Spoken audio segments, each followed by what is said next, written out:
fallout from Ireland's first test defeat to South Africa continues, with Andy Farrell's side having to cope with some costly injuries as they look to bounce back for this weekend's rematch with the Springboks. On today's episode of the Left Wing Podcast, we will review all the major talking points from last Saturday's game, as well as look ahead to the Ireland team announcement later in the week and the second test to come in Durban. I'm Will Slattery, and I'm delighted to be joined by Ruaidhri O'Connor and Luke Fitzgerald for our chat. And Luke, I'll go to you first because we haven't heard from you since Saturday's game. Springboks winning 27-20, so many talking points, flash points, tries, TMO calls, now injuries, as I mentioned in my intro, that Ireland will have to contend with. But just your kind of broad overview, like why did you feel Ireland ultimately came out on the wrong side of the result? Well, first of all, I think it was probably the right result on balance. I think there was a period where the game was, it probably could have gone either way. And I think that probably would have been wrong on balance. So I think the right team won. And that's important to say at the start. I think South Africa were patchy at times, but I think generally they had most of the play and most of the pressure on Ireland. I think it was a great game. I think it was very physical. I think there was loads to admire about how both teams went about it. But it was still quite error-strewn. I really thought there was a few moments of magic in the game, but for the most part, defenses were on top. It was very, very physical. I thought the referee was okay, but still, it's such a difficult game to referee. I nearly give him the benefit of the doubt, particularly all of those big games seem to be so hotly contested at the breakdown that I'm really not envious of that task of trying to keep the game flowing. Look, I think it was very enjoyable. I think it was definitely the best game of the weekend. I think in terms of the contest, and it was intriguing. I think Ireland will be a little bit worried going into next week. I thought the lineout still looked a little bit patchy. I thought their defense was good for in large parts, but I still think like Willie LaRue's causing them huge problems there. I think, isn't he? They can't seem to. They're trying. I know what they're doing against South Africa. You want to come up very hard. You want to get them behind the gain line as much as possible, because if they get momentum, they're such big men. It's hard to stop them. But I do think when he tucks in, they can't get to him, and he's really picking them apart. I think Ireland are having a bit of trouble with that, and I think that might get worse next week. Depending on if Henshaw's back. I don't know if we know if he's fit or ready to play next week, but. It was very disappointing from the Irish perspective. I thought they fought valiantly. I was worried about them coming in. I couldn't believe it was that close at halftime, but I think it was a really valiant effort. They're a tough team to beat, Ireland, aren't they? Which I think is a really great trait. But I did think they were hanging in overall, and South Africa looked pretty good for the win, I thought. Yeah, I agree with you. And then you kind of look back on the scores, though. So South Africa scored 27 points. The opening try was a really well-worked bit of play with the forwards. We touched on Saturday, wrote interlinking well. Khaleesi, Steph Dutoy, even Mbonambi getting a nice little tip on in the build-up. But then Ireland gift, South Africa 2 tries in the second half, and then 2 penalties in the first half. Joe McCarthy and Andrew Porter, very kind of cheap ones to give away. So you're thinking 20 points, you're kind of giving them as a head start almost. And Ireland maybe worked that little bit harder at times to get their scores. So it was a strange game, Luke. It was the way it developed in terms of what Ireland gave them, what they actually created themselves. And I do agree with your point and the overall assessment of who deserved to win the game. But when you're giving away points so cheaply, it is a bit of frustration there as well. Yeah, no, it was. And they definitely did that. A lot of those players I do find a little bit frustrating. I find them frustrating for Leinster too. A few of those guys, I think they give away some cheap penalties. I think sometimes in needless situations. And it wasn't just those penalties. I thought there was one from Bundy Aki in the second half where he goes over the top of a ruck. No need to give him away. They've had a hard defensive set, and they actually had just gotten on top and were putting pressure on South Africa. So I think there's still a few silly penalties that they're giving away at crucial moments. I do think as well, from an Ireland perspective, their attack, I think, has stuttered a little bit this year, and I don't know what exactly that's down to. I think they miss Keenan a lot. I think they miss his ball playing ability. Plus, he's really, he's such a threat at the back as well. Will, I think he's a massive loss to this team. I think from kicking and just his catching, Osborne was good on the weekend. I thought actually he was pretty solid, but there's a difference between him and Keane. I think this team really misses him. I think they miss Gibson Park too. I thought Casey was actually good on the weekend. I thought it was one of his best outings for he had a few great moments, a few tough ones. You're always going to get that against South Africa, but I thought he was good for the most part. But Ireland's attack is I think a little bit similar to Leinster's, a little bit stuttery, I think. And the ball handling isn't what it was when this team was at its best. And I think, against South Africa, they probably They probably need to be able to hang on to the ball for large periods of the game, I think, to get out on top against them, or at least be better at the times they're in possession. So I think that's a bit of a problem for them too. Um, yeah, look, I think they still, the talking points would be the two low moments. I actually think he does brilliantly to keep that ball in play. I'm not sure if he's out of touch or not, but I think that the TMO I think probably made the right call on balance there. But everyone's like Bundy Aki is sleeping on the inside. I think Frawley, it might have been Frawley, but definitely Murray as well, sleeping on the inside. For when he gets that ball back in play, that's not his fault. It's the guys on the inside.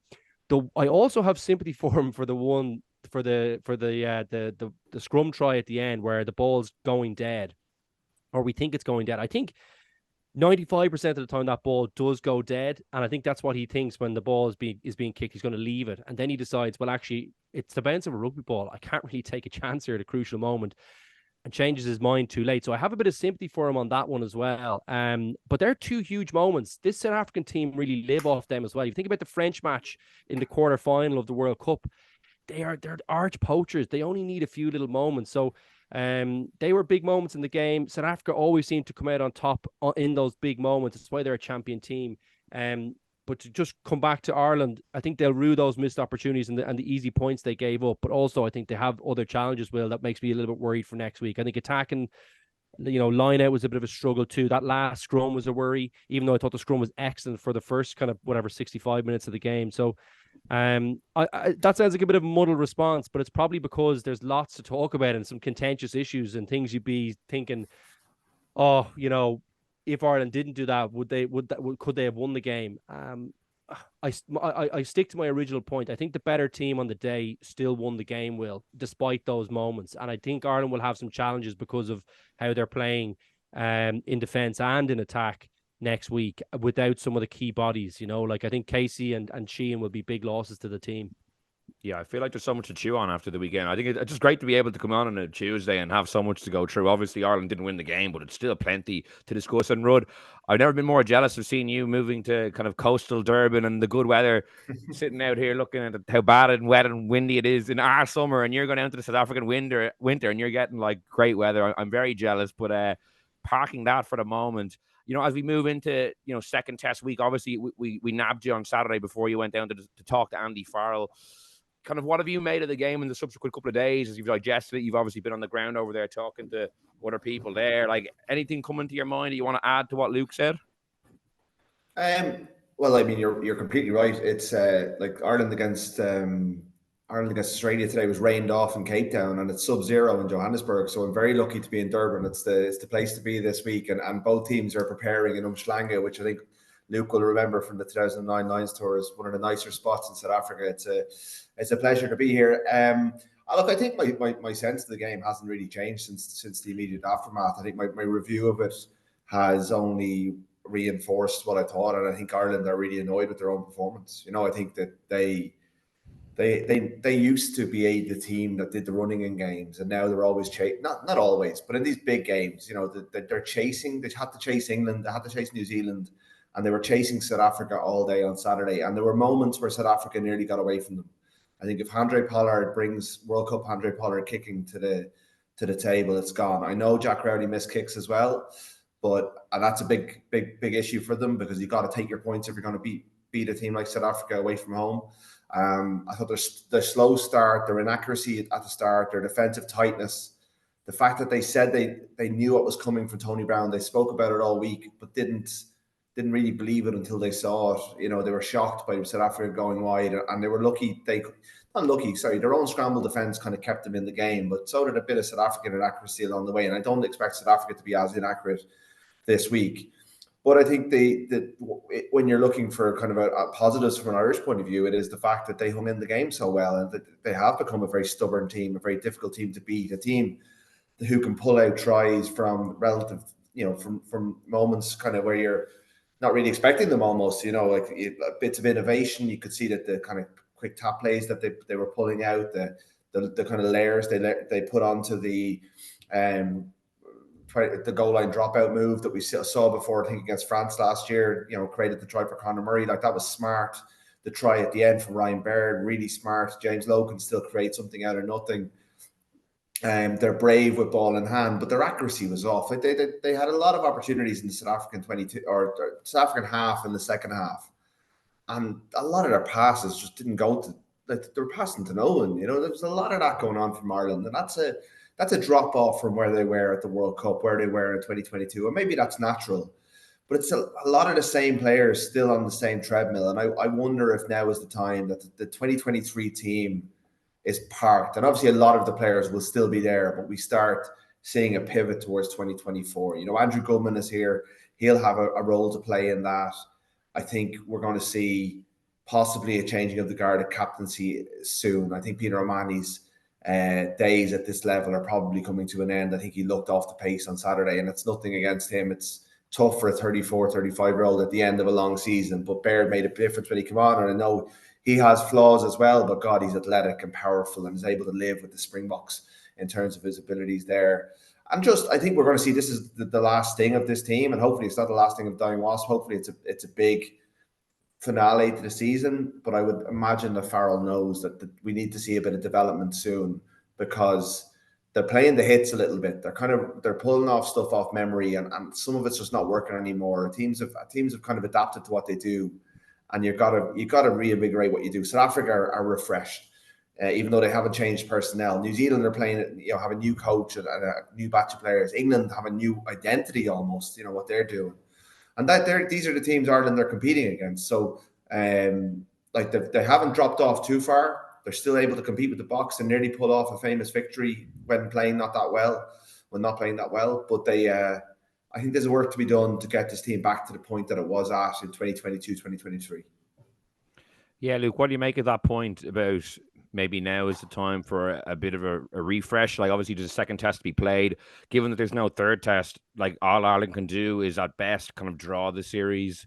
Would you prefer to see Andy Farrell go with his strongest available team? And obviously, we know now Dan Sheehan, which we can touch on in a bit more depth, is going to be out for a long period of time with an ACL injury. Craig Casey's now gone. But outside of that, would you like to see him go with maybe a similar team to the weekend? Or do you think we discussed Cormac Ishiku was someone who might make an impact at some stage? I know Rudd was talking about maybe Sam Prendergast getting a bench slot maybe at the weekend to get him exposed to this level. What way would you go with the rest of the series? I don't know if I put Sam Prendergast anywhere near that pitch. He just still looks like knots on thread for me. He's tiny. But I think it'd be good learning for him to be at the training sessions. I think Frawley's the man. Look, I'd be going as strong as you can. I don't know if this team is done. I just think they look like a team that needs a break, I think. And I do think Rudd is right on the fresh ideas. I think they need to have a rethink about what this team, where their strengths lie. And, you need to go back to the absolute fundamentals. And for me, the Irish team has always been, one of the smartest teams. I think they've always played to that. I think that's been a real strength for the team. I thought what really when Ireland have been playing great in the last 10 years or whatever, let's call it 10 years. I think say under Joe Schmidt and under Farrell, when they're playing their best, I think the ball handling is really crisp and they really know what they're doing around the pitch. I'm not talking about a pure maybe I'm not going as far as Rudd and saying a reinvention, but certainly reinvigorate and really focus on some of the basics. I think the team did the basics really well. I think their rucking, when they play well, was brilliant always. I think that they've come off a little bit there, maybe accuracy wise. I think their ball handling is definitely not as good, and their positions that they're taking up to allow people to ball play, not as good. They don't take as many chances. I always thought the pack was a real strength and the ball handling ability there. That to my mind hasn't gone away, but in terms of the it's still the same personnel, Will. So I'm assuming the same skill set, but just maybe a refocus on that area, because I think if this team was when it plays its best, it has the ball for large percent, and it's really, really accurate and really hard to get the ball off and puts massive pressure on teams. And everyone on the pitch was a threat all the time. And I think they've gone away from that, or certainly haven't been doing that as well. And I don't think it's a case of teams having figured them out as much. I just think they haven't been delivering on what they were doing before. I think that's what the issue is. If you ask me personally, and look, you do need to change things up every now and then. I do get that, but I'm not sure the game has changed that much. I think South Africa, to my mind, looked like they had a few things they were doing. They were still messy at times and inaccurate, but their ball playing ability was better than Ireland's at the weekend and more accurate. They looked like Ireland looked maybe a year ago, I thought. Particularly the forward. Some of the passing was really impressive, I think. So you can see the growth in their game. So I think Ireland need to go back to that. I think the lineout's a big issue, guys. It looks really clunky. It looks like there's loads of movement to me. I wish I knew more about it, but I know what I'm looking at. I know when, like, now maybe it's because South Africa have big, tall guys, and Ireland decided they're just going to defend them all. But they were so smooth, the ball off the top. It looked very uncomplicated, just good throws, good timings on the lifts, and good deliveries. I haven't seen as much of that from Ireland. It just doesn't look like it's running that smoothly to me. And whether that's because of what happened at the World Cup, are they in their head or whatever it is, but I think Leinster have had similar issues too, like having to go to 2 all the time, this kind of stuff. Ireland were never that team. When Paul O'Connor was running the line out, and he's obviously a genius in that respect. So I just don't know whether they're overthinking it or something. But that's another thing that's a problem, because you can still see from the set play that Ireland have creative thinkers. I'm talking obviously about the try from the dropout. That's a lovely little bit of play for the Conor Murray try. An old school move. If you remember the Rocky Elson play for Leinster, it's the inside out over, as we called it back in the day. Brilliant play, and used to great effect there. But Ireland still have that in the bag. But I think their key thing for me, which in terms of set play, was always the line out. I don't think that's been as good the last while, guys. So that they're 2 areas straight away. Look, I think you're going to struggle at scrum. South Africa just have that physical power, and the guys coming off the bench are as good. You know what I mean? And that's really difficult to deal with. When you're a tired pack. So I'm not as concerned about that. And I think they need to be better defensively. I think out wide they're having some serious issues. I think Gary Ringrose is a big loss to this team, actually. I think the guys on the outside, he makes their job an awful lot easier with how hard he comes up. And I think they're missing him a little bit, Will. And it's Low, to me, looks very exposed out there. It doesn't look as good. And I think they haven't really got the same bailout or comfort without Keenan there as well. So there's a lot of issues I've covered there. But that's where I think if I was Ireland, I'd be going back to the basics, refocus on the skills that got you there, that brilliant rucking, that brilliant handling. And I think defensively, they need to do a little bit of work as well. They're getting caught out with this hard up, and they're being put in bad positions and getting exposed with teams that can tuck in that playmaker that they can't get to. So yeah, a lot of issues there, but they're the 3 I'd focus on, Will.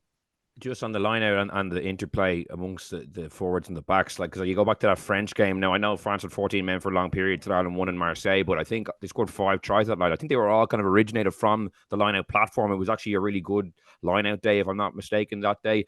And the interplay for the Tyler Burns try in particular in the first half was like really top quality. It was like Ireland motoring at their best. And I'm pretty sure France were at 15 for that little period of the game anyway. So you wouldn't have pointing to that as maybe the reason they got through so many holes with their crisp handling. So I agree with you. It has been something that's kind of over the course of the season, from that Marseille game on, the standards has kind of gone down slightly during the Six Nations. I know they ended up winning it, but they did lose to England. They've lost to South Africa. So it's certainly something that they might want to rediscover in terms of the cornerstone of their game. Rudd, just to change tack slightly, Caelan Doris and his interaction with the referee, I know you were writing about it. Myself and Luke had been chatting about it off air. Myself and Keane covered it a bit on Saturday as well. But it was one of the more interesting talking points coming out of the game for me. It was just, I just found it very surprising how much Caelan Doris got on the wrong side of him, because we saw James Ryan against La Rochelle kind of have a similar outing with Matthew Carley. But that day, James Ryan, I thought, was super amped up and was kind of a bit maybe overly aggressive. Whereas I thought Doris was just kind of, seemed to be bugging him. He just kind of kept being annoying to Luke Pearce, or in Luke Pearce's head, that's what it came across as. What did you make of it? And how big of an issue do you think it is, considering, as you said, there could be a changing of the guard in the near future in the leadership role, and it could well be, or probably will be, Caelan Doris doing this going forward? I thought Luke Pearce was quite disrespectful towards Caelan Doris, to be honest, because I think Caelan Doris, it's almost as if he didn't realise he was the captain. Because I watched the game back through the prism of it for writing that piece yesterday, and look, O'Mahony didn't really have any interactions with Luke Pearce during the game. There was one moment where he kind of raised his eyebrows at him after Dan Sheehan got done for a double pump throw. But apart from that, really the game flowed by without that much contentious stuff happening until O'Mahony went off, and suddenly all hell broke loose, and we had TMOs coming in from everywhere. And Doris was very frustrated about the way South Africa were blocking Ireland's access to the ruck, in his view. And look, that's all fair, all's fair in love and war. That's just trying to draw the referee's attention to something. And he seemed to be, Pearce was saying that he was repeating himself. Now, we don't hear everything on the TV coverage. I didn't have a ref link in the stadium. Unlike, when we're doing games in Europe, we often would, certainly at international level. And that's unfortunate because we couldn't get the full extent of Doris' interaction and how aggressive he was. But the bits that we can pick up from the TV coverage, it seemed to turn very quickly. He takes over the captaincy in and around the 46th, 47th minute. And by the 55th minute, Luke Pearce is warning him that he's going to march him back 10 metres if he says something. Then he tries to draw his attention to a later incident, I think, around the TMO stuff. He starts talking down to him. He won't let him get in and say, well, hang on, he was being neck rolled when he played the ball, Ronan Kelleher, in that incident, which I think is a fair point to make. I think the decision to rule out that try was ridiculous, to be honest, to find the technical offence at a ruck. It may have been the right decision ultimately, but if that's what TMO is going to be about, we're going to be spending a lot of time watching referees look at screens over the next couple of months, because there's technical offences at every ruck. So that, like, unless it's foul play or something clear and obvious, I think that's silly. But anyway, Pearce was dismissive of that. And then we had another warning about him kind of repeating himself later on while Casey was getting treatment. Now, I'm not sure why Craig Casey, the incident that left Craig Casey unconscious, apparently, according to Dr. Ross Tucker, it was one of the heaviest forces they've measured through. Now, apparently that tweet's been deleted subsequently, but that was what was reported from a symposium or something that was on today. The heaviest G forces that have been registered by the new mouth guards since they came in. Whatever about whether it's a yellow card, red card, it was definitely a penalty because Roger Slyman comes from an offside position, and they were playing Coldplay and waving their phones up in the stands. I don't know if the TMO was doing the same. Was he getting distracted by what was going on in the stadium, because he wasn't looking at the footage? Because if he was, he should have seen some foul play there. Because, as I said, not yellow card, but it was a penalty. And R.G. Snyman had a choice in that moment, and he'd slapped down the hand and he decided to follow through. I don't think he set out to put Craig Casey in hospital, but I think he wanted to make a mark on a former teammate and an opponent on the day. But Doris, sorry to get back to and I've been rambling a little bit, but Doris, I think, was fair to raise what he was raising, and again he was dismissed, and again warned about this repeating himself when, unless he's shouting at him from afar and it's not being picked up on the mic. And we got to be fair to Luke Pearce, he's trying to do his job as well. It just seemed very dismissive of the Ireland captain, and South Africa were very upset with the way Sia Khaleesi was treated a couple of years ago, and they've done, I think, an incredible amount of work on their own reputation and their own relationship with referees, to the extent that now Jacko Piper is part of their coaching ticket, and I think he's coaching the players around how they question people, how they do stuff.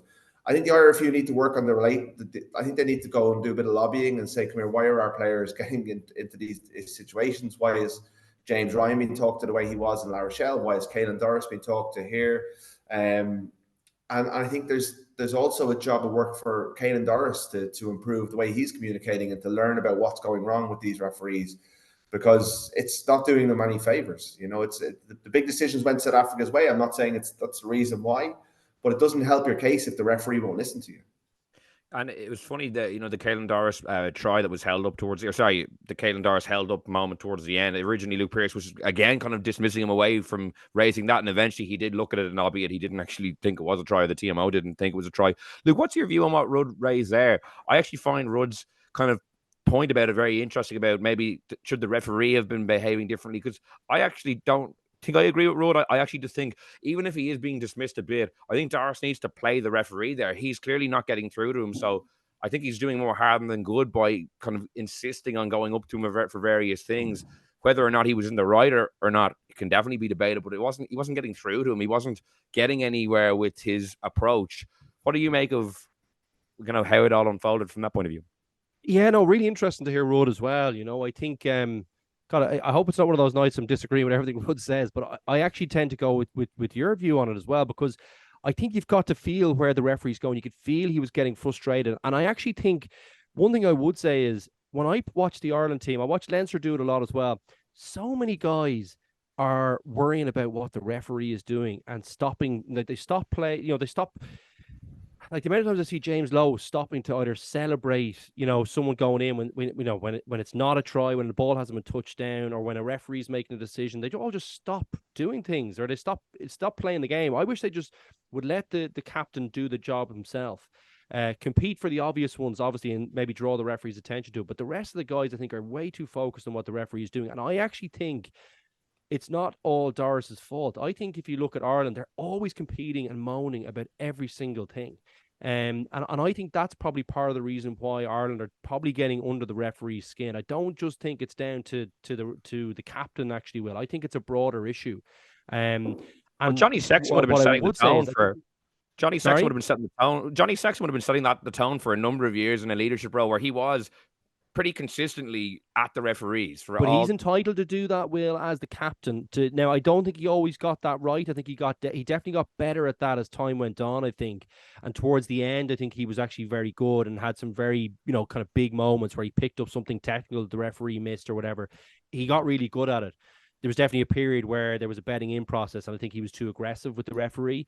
But there's definitely some kind of residual thing, possibly some of the younger guys, but they need to figure it out.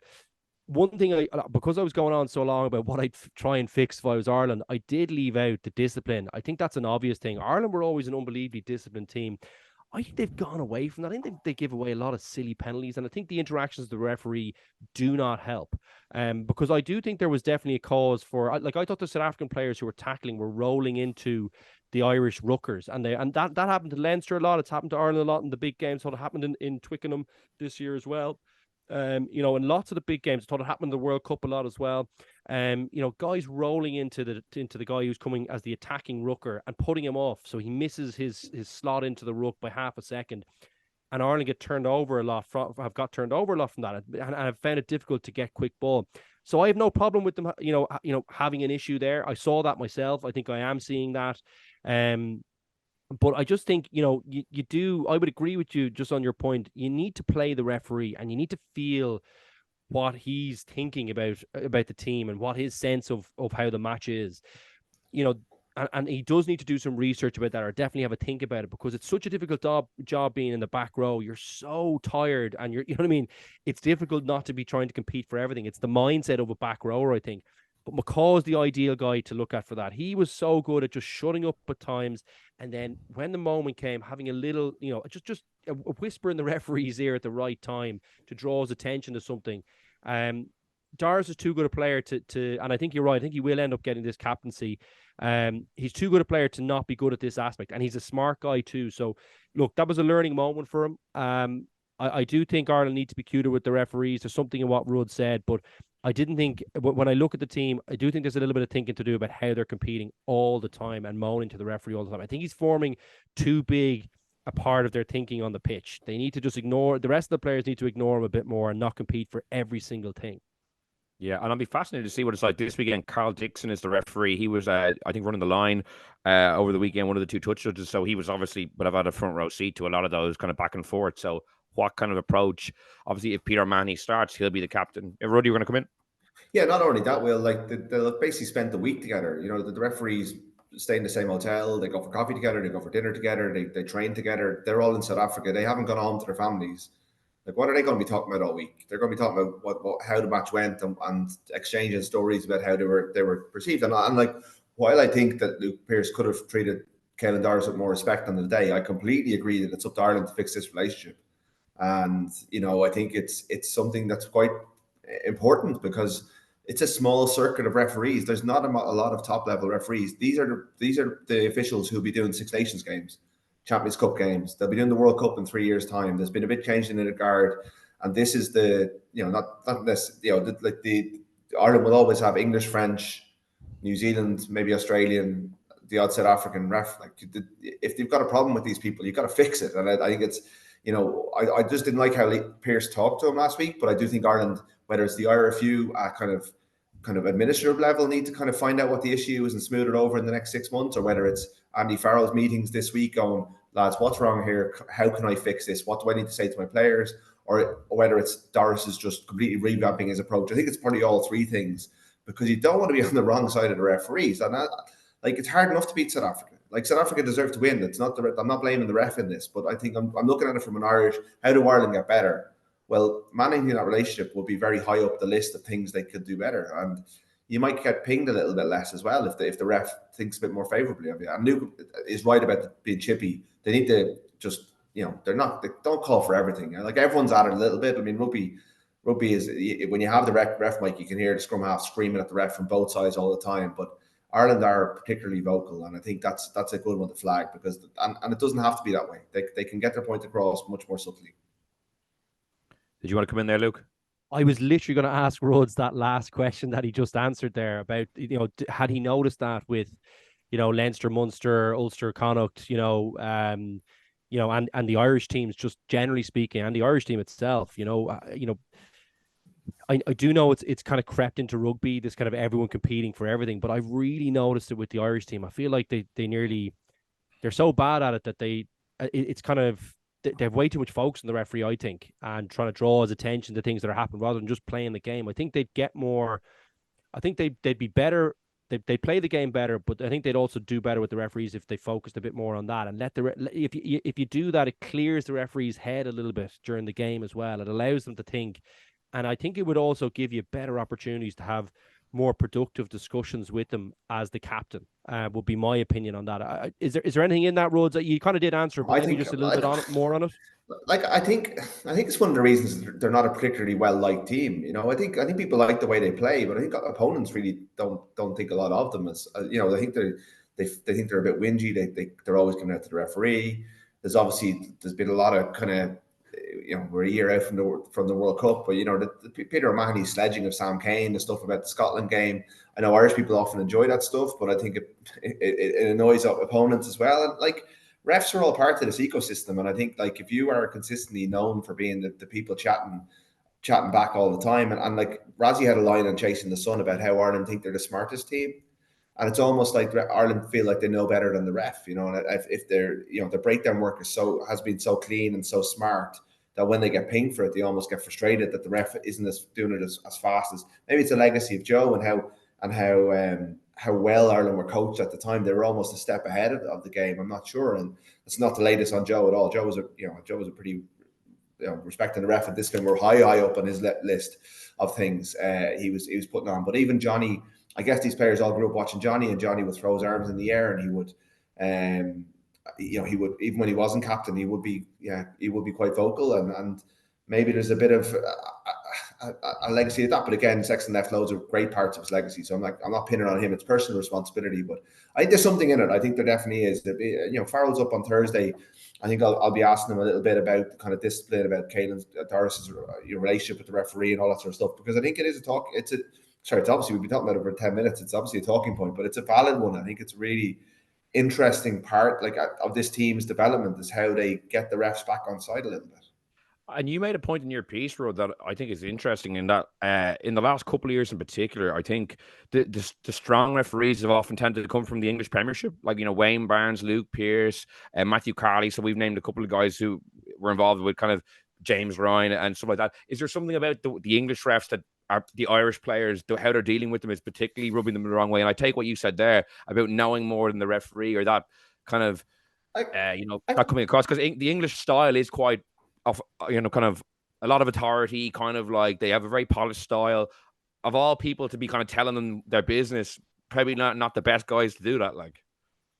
I think it's there. I don't think I'm imagining it. It doesn't happen with French referees. When a French referee refs an Irish game, they don't always get all the penalties. They don't always get all the decisions. But I don't remember it being fractious in the same way.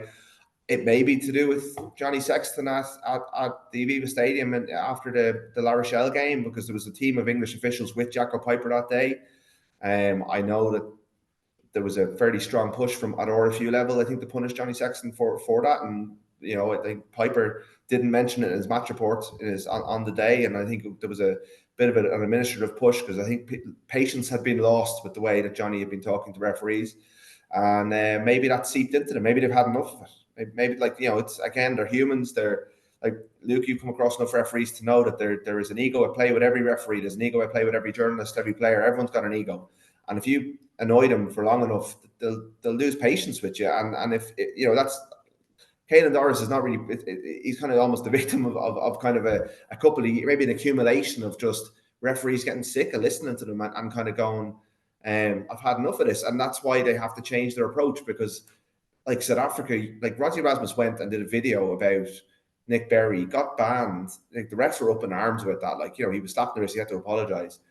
He has gone and learned from that. And like South Africa, like Siya Kolisi is, he has the ear of the referee. They've done a really good job. I think they're good at what they do in terms of kind of the way they manage that now. And they weren't 3 years ago. It was a disaster 3 years ago. And Rassie spoke about how he had to, that wasn't doing them any favours. And I think Piper's played a big role in that. Like, I think Joe Schmidt would have said then 15-page reports about referees' performances. I'm sure Andy Farrell sends in long reports as well. Like, that annoys them. So you got to just think about how you're doing these things, because at the end of the day, they're very important figures in games that Ireland are involved in. And if they agree that there is an issue, then they have to sort it out. And that's a bit of soft power. That's kind of getting into the committee rooms. That's, a phone call or a meeting after the tour is over. It's a cup of coffee to go, come here, look, there's obviously something going on here. How do we get better at this? Because that's, if in November we're having the same conversation around someone's performance against New Zealand on a Friday night in the Aviva Stadium, well then, like, Irish rugby has a bit of a problem, because they're not learning from the incidents that we're seeing. Yeah. I'm conscious we've talked about it for a long time, but I think it's a very interesting talking point. And I'm not trying to make this a discussion about Luke Pearce's performance at all. It's more about the broader question, as we've discussed, how Irish players are managing their relationship with the referee, which, as you said, has been important in the last couple of games and will be important going forward as well. So, we'll be very intrigued to guys, see. the key thing as well is they could also be playing better. Like, if you focus better on, if absolutely. I'm not trying to say that that's why they lost or anything. You could go down that rabbit hole thinking that the referee is more important than they actually are. They are important, and it's something that you want to do well. But what's way more important is that if you're doing your own stuff well, if your own jobs are going well, generally, and you're operating within the law, and Ireland have been really good at that for a long period of time. Then these things generally fix themselves, because it becomes clearer and obvious for the referees to ping the teams, and you get more decisions. So everything should be cleaner if you're doing your own stuff better. So that's the kind of that overriding all of this should be. That's the key learning in this. You need to play better to get 100%. more stuff from the referee. But I sorry, not to take away that, because it is an interesting point, and I thought the referees. The conversation was definitely, a learning curve. It has to be a learning curve for the Irish team, because that can't be going on. You need to have a good relationship there. Even when things are going wrong, you need to be having a good relationship with them. Yeah, I completely agree. The starting point is the performance, and this is just an offshoot of having talked about it for 25 minutes. We moved on to another area, but I do find it an interesting one. Rud, to go on to some more, I suppose, disappointing news. Obviously, you touched on the injury to Craig Casey, and the Dan Sheehan ACL injury is just a massive blow for Ireland going into next season, for Leinster going into next season.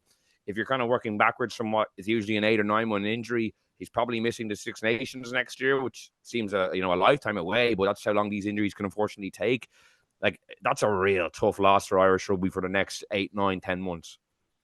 Yeah, no, it is. There's no getting away from it. He had a really good game. I mean, he played on for 12 minutes with a torn ACL, which is remarkable. He created that try for Jamie Osborne while on one leg, effectively having been taped up. So it's a huge disappointment. I guess it opens, it's an opportunity for someone else. Ronan Kelleher comes into the team this week. Rob Herring comes onto the bench. I know Dave Heffernan has been brought out, but next season maybe there's a window for a Tom Stewart or Dermot Barron. I think they were both unlucky not to get the call, even though I'm sure Dave Heffernan's involvement will be limited this week. He's really just here in case something happens, Rob Herring, between now and then, or Ronan Kelleher. But yeah, like, Leinster have just signed Orgy Snyman, Jordy Barrett, Rabbit Slimany's on the way, and they're on the push for the big piece of silverware. And now they've lost Dan Sheehan for the pool stages at the very least.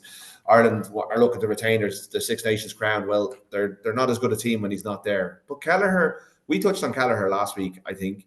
Kelleher was Dan Sheehan before Dan Sheehan arrived. Kelleher was brilliant in his first couple of years as a professional player. He has all, like, even Bongi Manambi was speaking today, and he said, like, Kelleher is more powerful than Sheehan.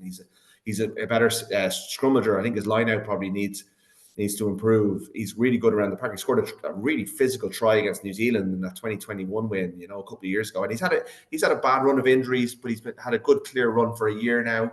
And I think he'll look at this as his opportunity to remind everyone of how good he is. So the drop-off isn't huge between Sheehan to Kelleher.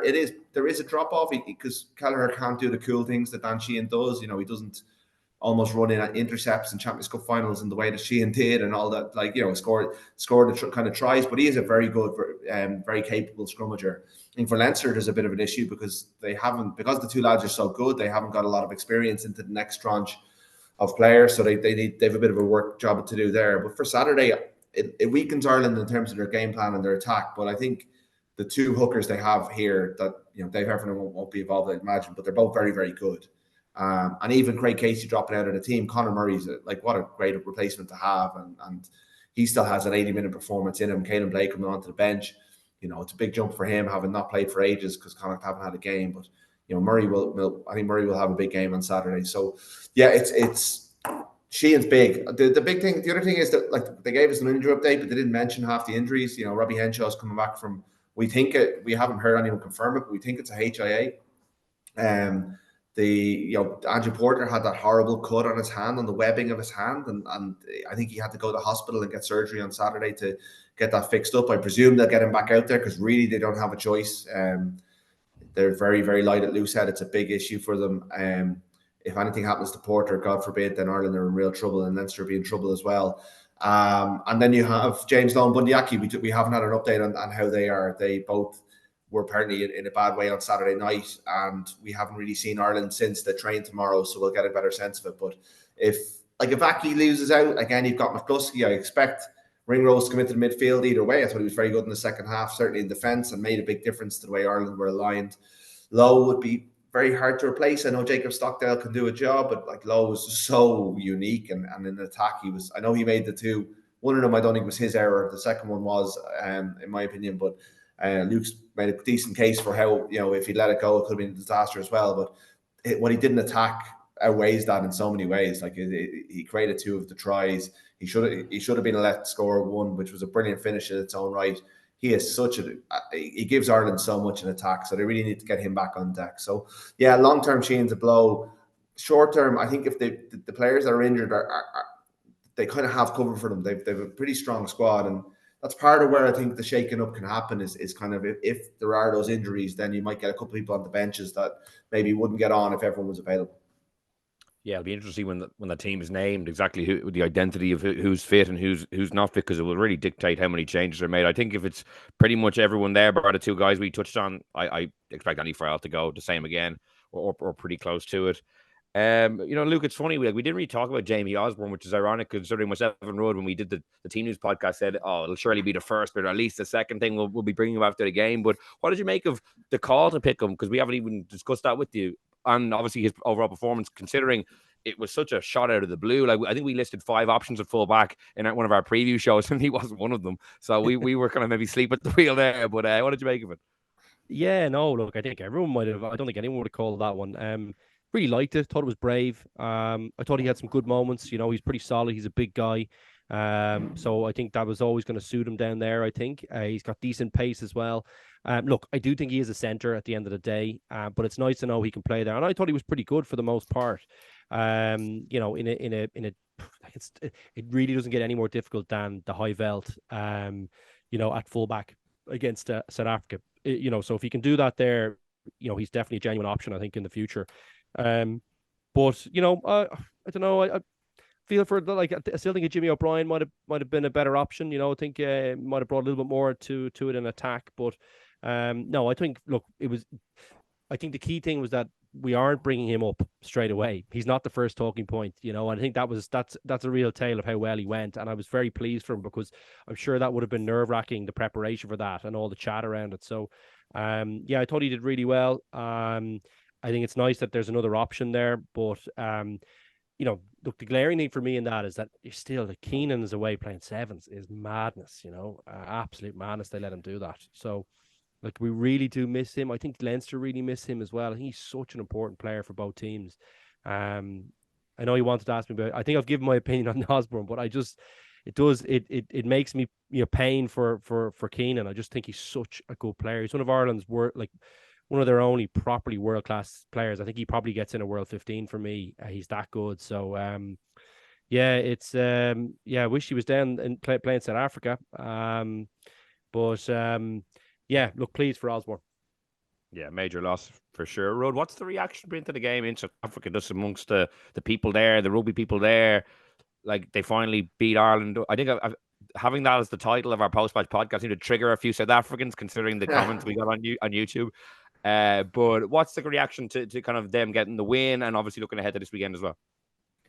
I think they're very excited about the way they played. I know they didn't sustain it for 80 minutes necessarily, but anyone who has a player like Peter Steph Toy and can get him into the tram lines, throwing offloads and running, galloping 40 meters. I mean, that was one of the most breathtaking sights I've ever seen in rugby. And considering I'm not South African, it's very scary for the rest of us, because if they can weaponize him, if they can get, see Khaleesi's power in the wide channels, even Bongi Ambanambi throwing circle passes, Franz Malherbe running into space at 145 kilos. Like, it probably doesn't suit his game necessarily, but they're trying it, and unlike they've managed. It's incredible how Rassie Erasmus and this team have can stay motivated and stay sharp. And this is, I think, by bringing in Flannery and Brown and bringing Wayne Vermeulen, it's his way of going for the three-peat. That this is they reckon that by doing the same things over and over again, it will get stale. It kind of goes back to what I was saying about Ireland earlier. So they've gone and got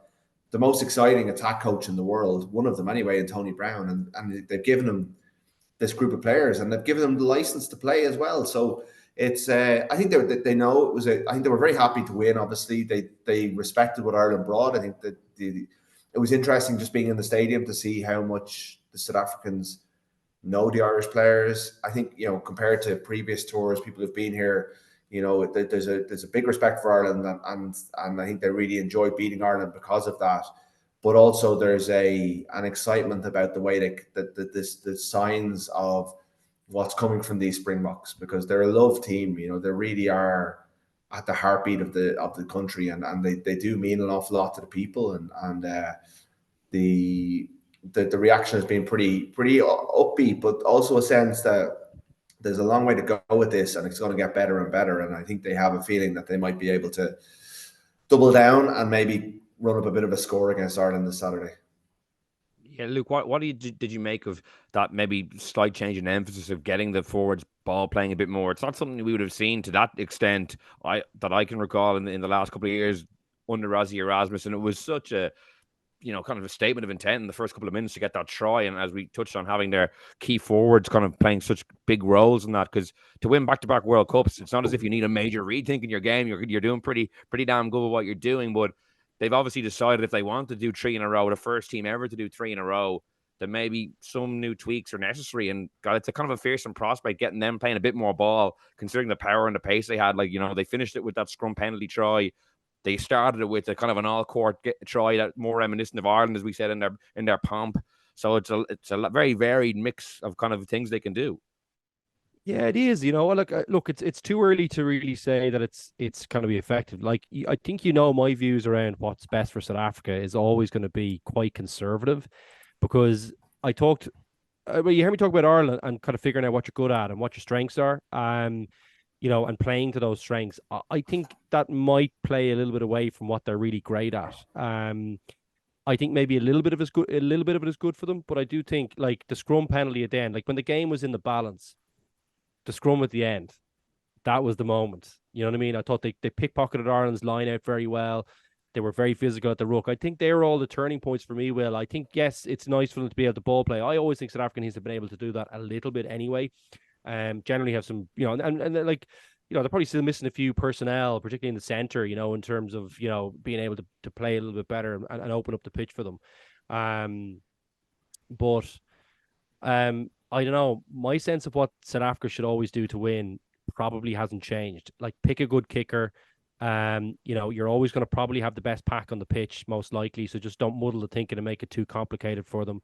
And you're always going to have great finishers on the outside. So you don't need to rethink things or overthink things too much. Be very physical in defense and focus on what you're great at. And that's the great South African teams have always been brilliant at that. And they've always been able to kind of pick the big moments to make the fancy plays. So maybe a note of caution to them in trying to open up the pitch too much. Does it play to say, and I think maybe the likes of New Zealand will probably think, this is probably a good thing. I wouldn't mind if this game is a little bit quicker against South Africa. this might play into my hands a little bit. I think Ireland will probably like that too. Where I think they've got an edge against the likes of Ireland and New Zealand is like, and it's kind of similar to France to a certain extent, is that those monster packs that both teams have, that organization they have in the area. Their thinking's very clear and concise. And when they beat those, when France and South Africa beat New Zealand and Ireland regularly the last 10 years, it's because their pack has really dominated them and they've been really physically too much for both teams. But when the game opens up is when I think Ireland and New Zealand have won against both of those teams. So I don't know. I'm not 100% convinced on whether it's better. The supporters might like it. It might be easier on the eye will, but does it go away from what their traditional strengths are? And for what, if you think about their resources in South Africa, what they have, I'm not sure it's necessarily what they need to be doing. So interesting, maybe a different point of view on that. No, definitely. It is interesting because that was game one since the World Cup. So it's the first time implementing it. They're obviously going to play Ireland. Then they play Portugal, I think. And then you have the Rugby Championship later on in the year. So maybe by the end of the year, we'll have a much But if you think about the World Cup, Will, it's when they stopped overcomplicating things is when they sorted it out. When they didn't get too crazy with the selections, when they started picking the 10 that can kick, when they started really focusing on set piece and scrum, that's what won in the World Cup. Like, I mean, people talked about all this crazy kind of reinvention, all that kind of stuff, and the thinking outside the box. That nearly cost them the World Cup. It did. Like when they go back to basics, the scrum penalty at the end, like, I don't know. We're not allowed to talk about this next season. This is banned from next season. This is the last time. We're talking about the South African coaches now. Just don't overtinker with it. You've got the best resources. That's my point. Don't overthink it. Do we have time to talk about the Champions Cup draw yet, Rod? What do you think? No, definitely. That's banned. That's definitely banned. I've forgotten it already. Okay, we'll finish up with our left wing moment of the week in association with Bank of Ireland. I was originally going to go with that opening try because I thought it was such a great piece of play. But since we just talked about it there, I'm going to go with Colby. He's always alive to those little opportunities. When James Lowe keeps the ball in field, we saw him obviously charging down that kick at the World Cup. I remember with the Lions Test series a couple of years ago, he was alive to a breaking ball in the quarterfinal against France. It was similar. He's just so quick off the mark when there's little bits of kind of scraps to be won, and it was a key moment of the game. It really kind of was a major turning point at that stage. So that's what I'm going to go with. Rod, what was yours? I just think on that, like, I think Andy Farrell was pretty annoyed that, and I think he'll use it as an example this week of going, this is why these guys are world champions. He in the post-match, he went back and he said, like, that's what Colby does. He did it in the World Cup quarter-final when he charged down the kick. He didn't go up on lost causes. And I was going to call it a no-talent moment. It's not no talent because he's incredibly fast and he's able to do things that no one else is able to do. But chasing in the way that he did, Ireland kind of went to sleep. No one was with James Lowe in that moment. And Ireland didn't react, but Ches and Colby reacted. And that was we could talk about South Africa's strengths and everything and their game plan and all that stuff. But that was pure attitude, attitude and also Ches and Colby's ability combined. And that's something that Andy Farrell, I'd say, would have honed in on in his review. Because where was our moment like that? We had to work really hard to score 3 tries. Well, Ches and Colby worked hard, but it was different. It was hunger. It was kind of a bit of passion for his shirt. And I think Farrell would have really honed in on that this week. My sense of it was he was annoyed about that because from an Irish point of view. He admired it, but he had not annoyed it. My one was, it's just, I'm very lucky to have been there. And the press box in Pretoria, my last time there was in 2009 for the Lions second test. And it's behind glass, and it's a bit of a killer because the atmosphere there is incredible. But there is a way of getting out into the plinth, and anyone who follows on social media might have seen the video I put up with the anthems. But I was right down in the middle of it as they sang Nico Sikaleli Africa for the first time. They'd done a kind of a big pageantry beforehand. They brought in any kind of South African champions. They had sheep shearers on the pitch waving at the crowd. They had Dricus du Plessis, the MMA fighter, was out there as well, ramping them up. They brought this big banner down saying, it's not we see things they can't see. I had it in my copy during the week, but it was basically in Afrikaans. But the crowd was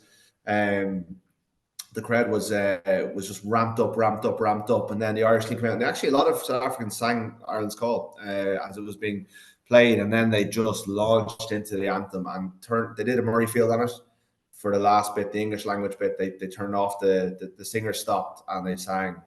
And it was just cool. It was really amazing to be there. And like Loftus didn't disappoint. It's old school, not the flashiest stadium. The Wi-Fi is not great, but it's authentic. It's real. And you want to see the amount of brandy and cokes that were being drunk by the South African fans, like piling into the place with them. And there was very few Irish there. There was a few making noise, but it was a proper away venue. There was ice cubes getting chucked at the players when they're coming off. there was there's a few different things to kind of make Ireland feel nice and welcome. But I think the players will remember it for a long time. Yeah, I hope, when they change to this new format in the summer tours, that we don't lose this kind of atmosphere and kind of test match quality completely, because I'd love to get over to Loftus at some stage for sure. Look, obviously Luke played there in that Lions test. You were there at the weekend. It looks absolutely brilliant. So yeah, I'm glad it lives up to the hype from the atmosphere point of view as well. Luke, what was your moment of the week? Yeah, amazing place. Absolutely raw is how I describe it. Great place to play rugby. I completely agree. Hope they don't lose. A lot more selfies these days, Luke. A lot more selfies. A lot more couples in the crowd taking selfies. It's a little bit different. It's not quite as raw as it was in 09. Oh man, I remember going in there with chucking beer cans at the bus. It was class. It was an unbelievable atmosphere. I always feel like Hugo Keenan missing out on that one. I hope he gets to go back there at some stage in his career. Anyway, So look, I think my moment was again to probably reinforce the point that ad nauseum at this point, but the South African scrum at the end, like it was their difference maker at the World Cup. Like that was, I mean, Ireland looked like they were on top for large parts of the game. They did really, really well at the scrum. I thought. I wish I knew more, but I just thought that this is what this team is all about. Forget everything else. This is what they're really about, and they just obliterated the Irish scrum for a scrum pen, for a penalty try that just sealed the game. It was done and dusted at that point, but it was a real exclamation point for me. So that was my moment of the week. Don't forget what you're great at, South Africa.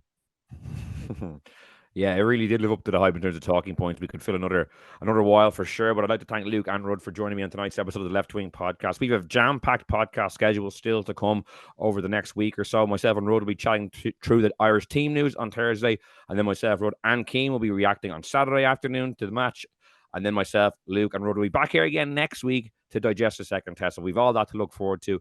In the meantime, you can subscribe to the podcast on Apple Podcasts, Spotify, or listen on the Irish Independent website. So until next time, thanks so much for joining us, and goodbye.